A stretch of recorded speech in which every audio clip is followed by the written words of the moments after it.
ان کے معاملات پورے ہوں، یہ ہمارے اوپر ایک فرض بنتا ہے، ہم اپنے نبی کی خدمت کریں کہ تاکہ ان کے غلام جو ہیں وہ یعنی وہ اس کو ایک فریضے کی حیثیت سے نہیں جانتے تھے، اسلامی فریضے کی حیثیت سے.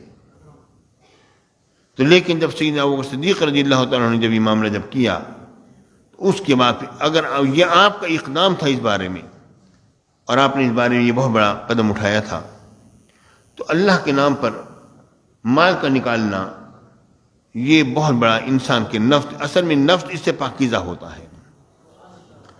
زکوٰۃ کو زکوٰۃ کہنے کی کئی وجوہات ہیں، کیونکہ زکوٰۃ کہتے ہیں اصل میں اس چیز کو جو کہ تمہیں پاک کر دے، یا تمہارے مال کو پاک کر دے، یا تمہیں بڑھا دے، یا تمہارے مال کے اندر بڑھوتی پیدا کر دے. زکوٰۃ اصل میں اس چیز کو کہا جاتا ہے. تو زکوٰۃ جس انسان جب نکالتا ہے تو اس کا نفس جو ہے متوجہ ہوتا ہے اس بات کی طرف کہ میں نے وہ مال جو میں نے بڑی محنت سے میں نے کمایا ہے، میں نے پورا مہینہ میں نے ڈیوٹی کی ہے، اور میں نے جناب علی میں نے پورا سال میری کمائی ہوئی ہے، میں نے اپنے جانوروں کو کی دیکھ بھال کی ہے، میں نے اپنے کاروبار کو دیکھا ہے، میں نے تجارت کو دیکھا ہے، ایک شے کو میں نے دیکھا ہے. اب حکم یہ ہے کہ جناب زکوٰۃ نکالو، 40 روپے میں 1 روپے نکالو اللہ کے نام پر. تو اس وقت پر جب انسان کا نفس اس طرح متوجہ ہوتا ہے کہ مجھے دینا چاہیے، تو یہ جو چیز ہے یہ اصل میں انسان کا تزکیہ نفس ہو رہا ہوتا ہے. یہ ہے تزکیہ نفس، نفس کا تزکیہ، کہ انسان جو ہے اپنے نفس کے برخلاف کام کرتا ہے. تو یہ زکوٰۃ جو ہے ایسی چیز ہے جو کہ انسان کے نفس کو پاکیزہ بناتی ہے. اور حدیث پاک میں آتا ہے، سیدنا ابو ہریرہ رضی اللہ تعالیٰ عنہ سے روایت ہے، میرے آقا رسول اللہ صاحب اللہ صلی اللہ علیہ وآلہ و جمیع امت وسلم نے فرمایا کہ جس آدمی کو اللہ تعالیٰ نے دولت عطا فرمائی پھر اس نے اس کی زکوٰۃ ادا نہیں کی، تو وہ دولت جو ہے قیامت کے دن اس آدمی کے سامنے ایک زہریلے ایسے سانپ کی صورت میں ظاہر ہوگی جس کے سر کے بال اڑے ہوئے ہوں گے. یہ اور اس کے آنکھوں کے اوپر 2 تیر ہوتے ہیں وہ سانپ کے.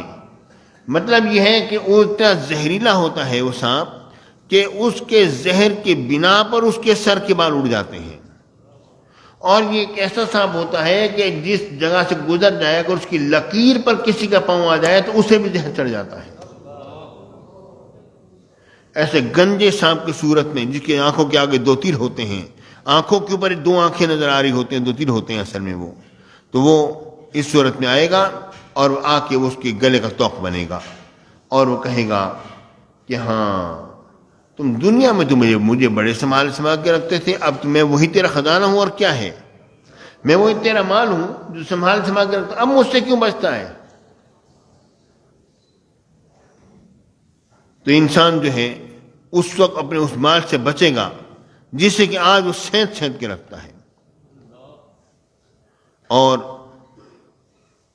ایسے واقعات بھی دیکھنے میں آئے کہ بعض لوگوں کی جب قبور جب کھلی یا قبر میں جب رکھے جانے لگے، اچانک ایک سانپ ظاہر ہوا، وہ ڈسنے لگا تو اس کی پھن کی جگہ پر ایک چونی آتی تھی بس، اور ڈنک اس چونی پر لگتا تھا، اس بندے کو نہیں لگتا تھا.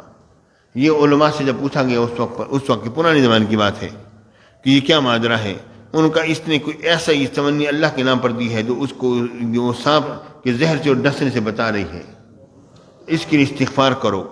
پھر اس کی استغفار کی گئی اور قرآن پاک کی خدمات نکالے گئے، پھر وہ سانپ اس کی قبر سے غائب ہوا. تو یہ ایک ایسی چیز ہے کہ بخل جو ہے یہ بخل ہر چیز میں جو ہے خرابی ہے. اور سخاوت تو سخاوت ہے، سبحان اللہ. تو ایک ہوتی ہے فضول خرچی اور ایک ہوتی ہے سخاوت. فضول خرچی جو ہے وہ آپ کو پسند نہیں، فضول خرچی جو ہے وہ بھی رب کو پسند. اسراف جو ہے، ایک ہے اسراف اور ایک ہے تبذیر. نہ اسراف رب کو پسند ہے، نہیں تبذیر رب کو پسند ہے.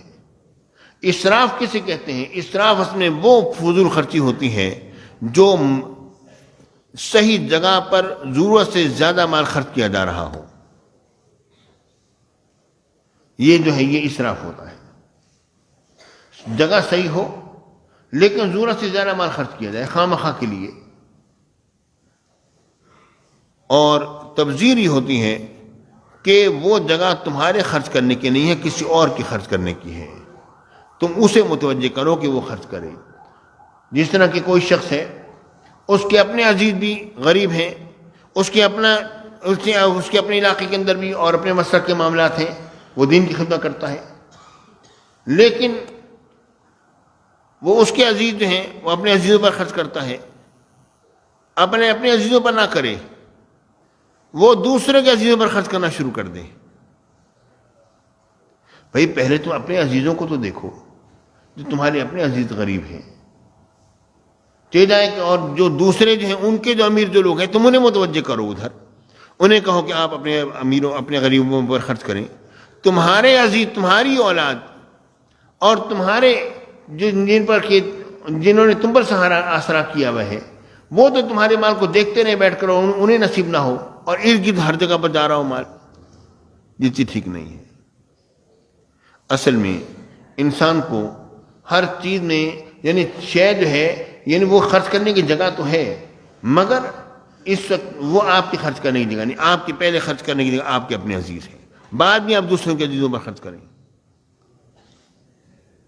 تو یعنی ایک اسراف، ایک تبذیر، نہ اسراف پسند ہے نہ تبذیر پسند ہے، لیکن جو اللہ کے نام پر جہاں پر خرچہ ہوتا ہے تو وہ تو اللہ کے نام پر ہے۔ پیارے ساتھیوں، اللہ کے نام پر نہ اسراف ہے نہ تبذیر ہے، وہ تو جتنا خرچ کرو خرچ کرتے چلے جاؤ۔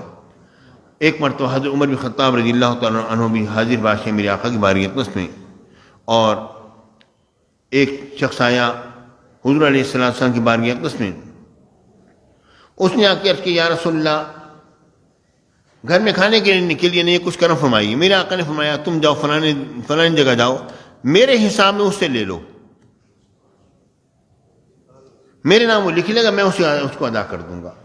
حضرت عمر بن خطاب رضی اللہ تعالیٰ نے عرض کیا، یا رسول اللہ، حضور آپ کو رب نے یہ حکم تو نہیں دیا کہ آپ خود قرضہ اٹھائیں اور آپ عطا فرمائیں؟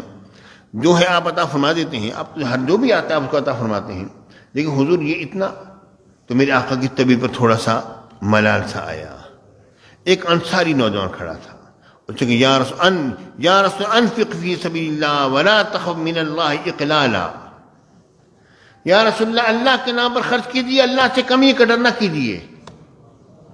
میرے آقا کے چہرے پر کھل گیا، اور میرے آقا نے فرمایا، مجھے اسی چیز کا حکم دیا گیا ہے۔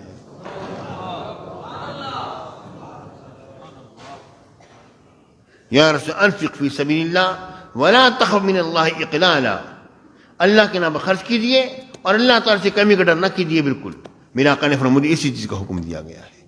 اللہ کے نام پر جو خرچ ہو رہا ہے وہ تو اللہ کے نام پر خرچ ہو رہا ہے، لیکن اس خرچے میں کیا ہے؟ اس خرچے میں خرچ کرنے والے بھی دو طرح کے لوگ ہوتے ہیں۔ ایک وہ ہوتے ہیں جو کہ جن کے بارے میں یہ ہے کہ وہ اس انفاق فی سبیل اللہ میں ان کی خصوصیت ہوتی ہے، اور بعض لوگ ایسے ہوتے ہیں جن کی خصوصیت نہیں ہوتی۔ اس میں دو طرح کے لوگ ہیں۔ اب انفاق فی سبیل اللہ جن کے لیے خصاصہ جن کی خصوصیت ہوئی ہے کہ وہ انفاق فی سبیل اللہ کریں، تو ان کا معاملہ مختلف ہے، اور وہ جو اس درجے کو نہیں پہنچے ان کا معاملہ مختلف ہے۔ اس لیے میرے آقا حضور علیہ السلام نے فرمایا کہ تم اس طور پر خرچہ کرو کہ تمہارا اپنا غنا جو ہے وہ باقی رہے۔ تم اس طور پر خرچہ کرو کہ تمہارا اپنا غنا باقی رہے، یعنی یہ ہے کہ تم یہ نہیں کہ سب کا سب اٹھایا خرچ کر دیا، بعد میں تم خود بھی لوگوں کے سامنے جا رہے ہو اور ہاتھ پھیراتے پھر رہے ہو، مجھے کچھ دے دو، میں نے اللہ کے نام خرچ کر دیا، میرا سارا ختم ہو گیا۔ نہیں، یہ جائز نہیں تمہارے لیے۔ تم اتنا رکھو اپنے پاس کہ تمہارا اپنا غنا باقی رہے۔ لیکن اب مشکل یہ ہے، آج کل کے زمانے میں ایک فیکٹری والے کا غنا اس وقت برقرار رہتا ہے جبکہ وہ دوسری فیکٹری بنا لیتا ہے، اللہ کے نام میں خرچ نہیں کرتا۔ آپ دوسری فیکٹری ضرور بنائیے مگر اللہ کے نام میں خرچ کرتے رہیے۔ آج کل لوگوں نے بس یہ سوچ لیا، اصل میں دیکھنا یہ ہے کہ اللہ نے تمہیں کتنا دیا ہے، اس حساب سے تم نے خرچ کرنا ہے، جتنا دیا گیا اس حساب سے خرچ کرو گے۔ پیارے ساتھیوں، حضرت عثمان غنی رضی اللہ تعالیٰ عنہ نے میرے آقا کے صحابہ کرام میں سب سے زیادہ خرچ کیا، مگر وہ حضرت عمر بن خطاب اور حضرت ابوبکر صدیق کے مرتبے کو نہیں پہنچے، اگرچہ انہوں نے بظاہر اگر دیکھا ہو تو ان سے کم درہم خرچ کیے ہوں۔